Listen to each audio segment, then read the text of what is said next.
Baik, assalamualaikum teman-teman. Selamat sore, selamat malam, selamat pagi. Alhamdulillah hari ini bisa bersilaturahim ya ke kantornya Pak Jenderal, Bang Riki. Eh, jadi hari ini adalah kita itu berkoordinasi terkait pelaporan kemarin di Polda yang sudah berjalan. Alhamdulillah kemarin update-nya kalau suratnya sudah diterbitkan untuk para apa istilahnya terlapor sudah diterbitkan semua. Dan tadi kita sempat bercerita kepada Bapak, terus kita minta nasihatnya juga seperti apa ke depan bimbingannya, dan alhamdulillah kita tadi sempat ngobrol-ngobrol dan sambutannya seperti yang kita harapkan juga, bahwa ini memang harus diselesaikan dengan cepat dan memang tepat begitu. Mungkin Bapak mau langsung menanggapi. Baik, jadi gini ya, saya langsung aja ya. Ya, Assalamualaikum warahmatullahi wabarakatuh. Waalaikumsalam warahmatullahi wabarakatuh. Selamat malam dan salam sejahtera untuk kita semua. Jadi melihat posisi kasus ini yang telah diceritakan dari pihak korban ya, tentunya saudara Emil Jane ya, yang merasa bahwa mobilnya digelapkan oleh seseorang yang bernama Acep Prayoga ya. Prayogi. Kemudian mobil ini berpindah tangan kepada saudara Della Puspita dan Arman. Kalau kita lihat dari posisi kasus ini berawal daripada masalah umroh ya. Umroh yang tidak jadi, kemudian terjadilah penarikan uang daripada yang bersangkutan pada klien kami ya, yaitu saudara Emil ini. Nah, ternyata dalam perjalanannya ini karena mungkin seadanya suatu kekerabatan persaudaraan, supaya dia bisa cepat cari uang ini, dipinjamkanlah mobilnya. Dia minjam mobil nih, masalah Baleno nih, diserahkan oleh yang bersangkutan tapi cepat kembaliin. Ini tidak ada tendensinya kepada permasalahan yang sedang dihadapi tentang masalah umroh tadi. Nah, dalam perjalanannya ternyata mobil ini berpindah tangan kepada Della Puspita dan Arman sebagai suaminya. Yang saya katakan di sini tanpa melalui etika prosedur hukum. Ini kita sudah berbicara hukum ya. Nah, kemudian tentunya klien kami ini mempertanyakan pada saudara Acep Prayogi ini, kemana mobil kami? Kenapa belum dikembalikan? Nah, singkat ceritanya, bahwa ternyata mobil ini sudah berada di tangan Della dan Arman. Nah, tentunya ya klien kami bertanya kepada yang bersangkutan, mana mobil kami? Tenang, aman saja. Ya, aman bagaimana? Seharusnya secara etika prosedur hukum, seseorang memegang kendali pada mobil harus dipertanyakan mobil berasal dari mana. Ternyata waktu dikonfirmasi itu atas nama beliau. Memang ini kan mobil leasing nih. Setelah ditelusuri, ternyata tidak berada di tempat lagi. Sudah berada di Polres Bekasi. Ya, tentunya bingung dong, lah kenapa sampai di Polres Bekasi? Nanti saya cerita ini baru nanti dari akidah hukum saya sampaikan nanti ya. Seharusnya Polres Bekasi itu mempertanyakan, ini mobil dari mana, dalam kepentingan apa dititipkan di sini. Kalau memang mobil ini mobil tidak bertuan, harus diminta laporan polisi daripada yang menitipkan, supaya mobil ini sah secara hukum tidak ditempatkan di parkiran Polres Bekasi.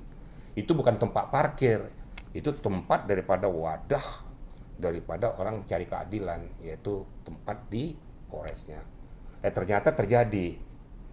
Nah, setelah dikonfirmasi hanya dititipkan tuh barang itu, katanya untuk mengamankan. Loh, kalau untuk mengamankan, loh kenapa nggak di rumahnya saja? Yang pertama. Yang kedua, kenapa dari pihak Arman dan Della itu tidak konfirmasi kepada pemiliknya atas namanya dia yang ada di STNK?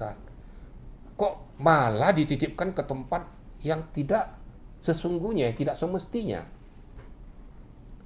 Nah, dengan alasan bahwa supaya aman-aman apanya? Harusnya kalau memang ada sesuatu hal yang harus diselesaikan, konfirmasi antara kedua belah pihak. Antara pihak Arman dengan pihak klien kami, pihak Emil. Kalau memang meragukan kondisi atau pemilik mobilnya, ini kan leasing, dicek saja ke leasingnya.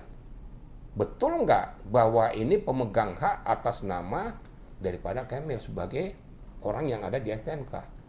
Kan tidak dilakukan.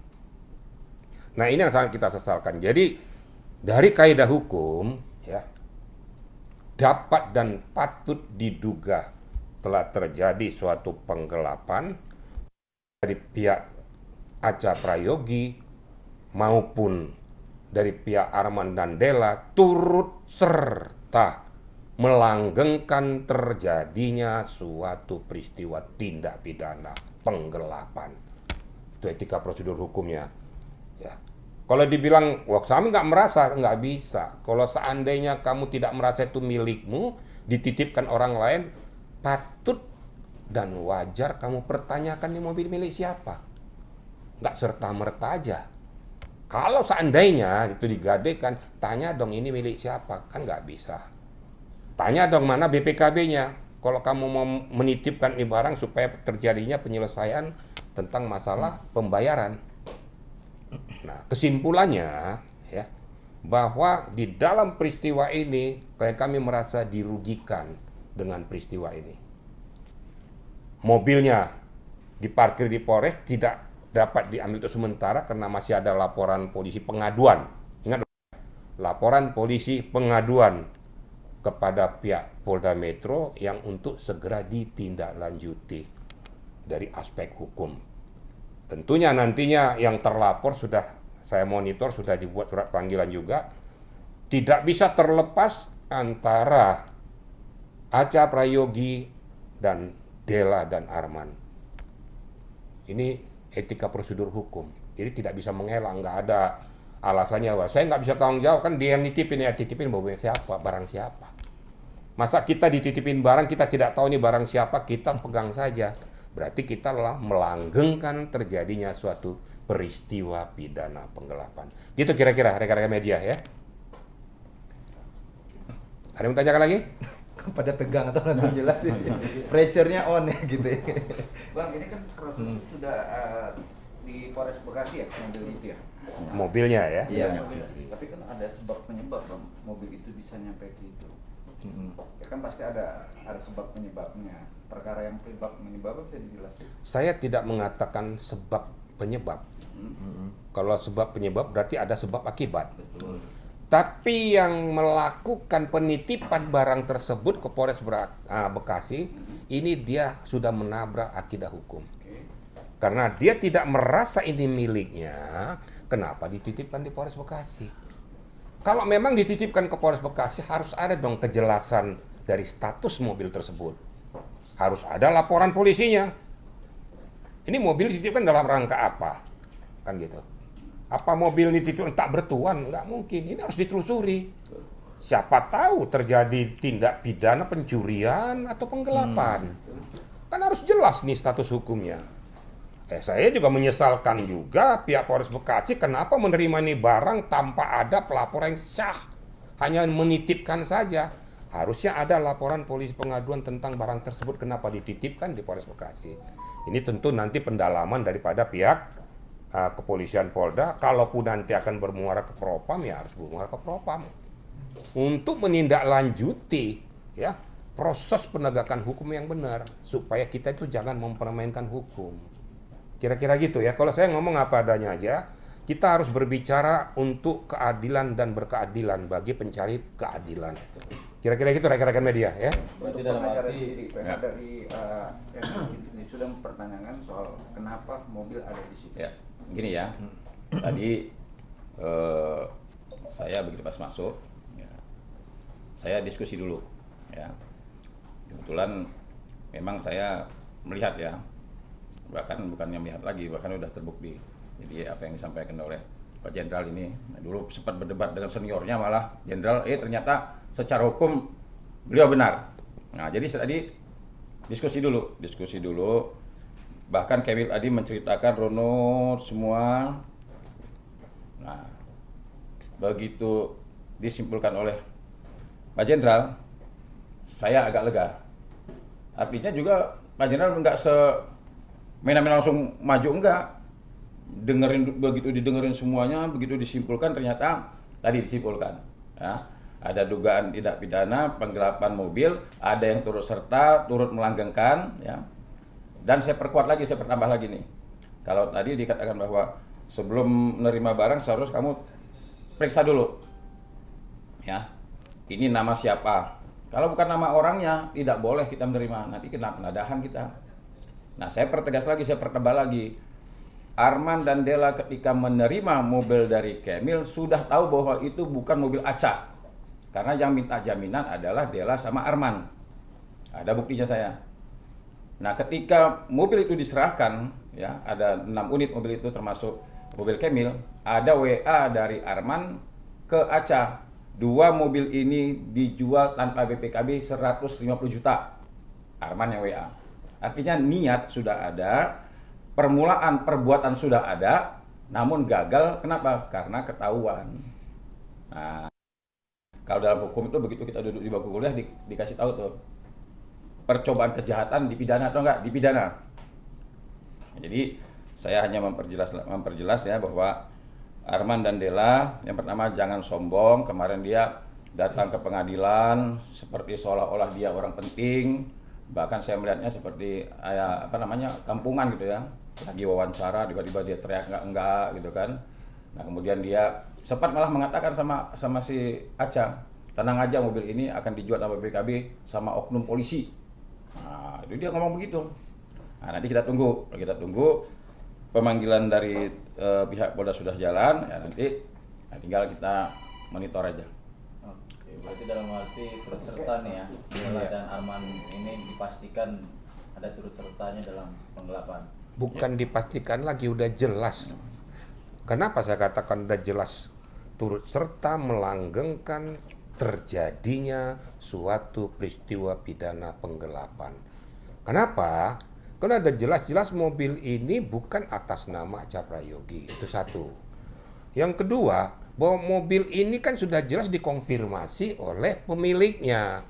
Ya, kliennya itu Kemil Jen kepada si Armannya. Harusnya bertanya dong, kalau mau menyelesaikan ini kenapa kedua belah pihak tidak menyelesaikan dulu? Kalau dia curiga, kenapa tidak tanya ke leasingnya? Kan udah disampaikan ini leasing. Sampaikan aja ada bukti pembayarannya di leasing. Atas nama yang bersangkutan dan sah. Orangnya kenal dengan dia. Nama atas nama dia. Masa mau bohong lagi? Kalau kurang pas ya, pertanyakan aja ke leasingnya. Nah, kalau memang tidak juga yakin, seharusnya bersama-sama ke aparat penegak hukum, apakah di Polres Bekasi, apakah di Polda, melaporkan bahwa ini mobil kami pegang karena ini melakukan suatu perbuatan ini. Sah, ada laporan resmi.